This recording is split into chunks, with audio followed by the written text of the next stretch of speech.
আজকে চলে এলাম নতুন একটি ভিডিও নিয়ে। 100 ওয়াট জেনেটিক সোলার প্যানেল থেকে আমি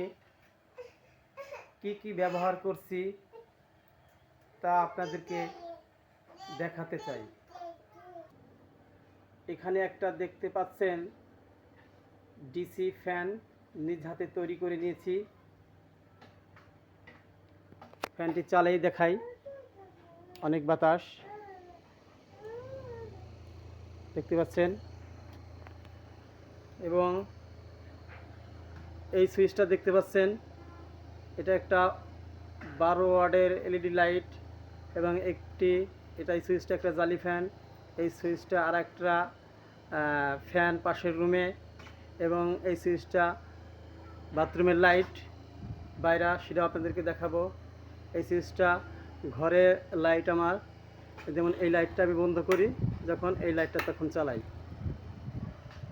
এবং এই সুইচটা দেখতে পাচ্ছেন, আমার পাশে আর একটা রুম আছে বা আরও দুইটা ঘর আছে, সেখানে লাইনটা নেই, সেখানে লাইনটা নিয়ে সেখানে দুইটা বাতি জ্বালাই, একটা ফ্যান চালাই, তাহলে দেখতে পাচ্ছেন। এবং আমার এই রুমে আর একটা ফ্যান আছে, সেই ফ্যানটা এই যে চলতেছে, দেখতে পাচ্ছেন। জালি ফ্যান বিশেষ করে অনেক বাতাস, সুন্দর বাতাস হয়, খুব ঠান্ডা বাতাস। রাত্রেবেলায় 3-4 ঘন্টা চালালেই ঠান্ডা লেগে যায়।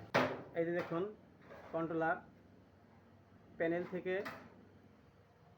8 গজ তার ব্যবহার করেছি, ভালো মানের। এবং কন্ট্রোলার থেকে ভালো মানের ব্যাটারি কেবল ব্যবহার করেছি।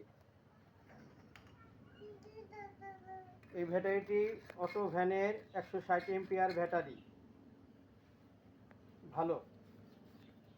সব কিছু ব্যবহার করার পরেও এখন 8:30 বাজে, 13.5 ভোল্ট ব্যাটারি, ফুল চার্জ। তাহলে দেখতে পাচ্ছেন এখানে একটা চার্জার পোর্ট আছে, এটাতে আমরা বাড়ির 2টা মোবাইল চার্জ দেই। উপরে দেখতে পাচ্ছেন 100 ওয়াট জেনেটিক সোলার প্যানেল আমি ফিটিং করেছি 4টি কিলামের মাধ্যমে। এখানে দেখতে পাচ্ছেন ঘরে থেকে লাইন টেনে আমি ওই আমার রান্নাঘরে এবং ছাপরায় নিয়েছি, সেখানে 2টি লাইট এবং একটি ফ্যান চলে। এবং এখন দেখতে পাবেন যে আমার বাথরুমের একটি লাইট, এই যে। তাহলে ভিডিওটি দেখতে পেলেন যে DC system 100 watt genetic solar panel দিয়ে আমি কি চালাই।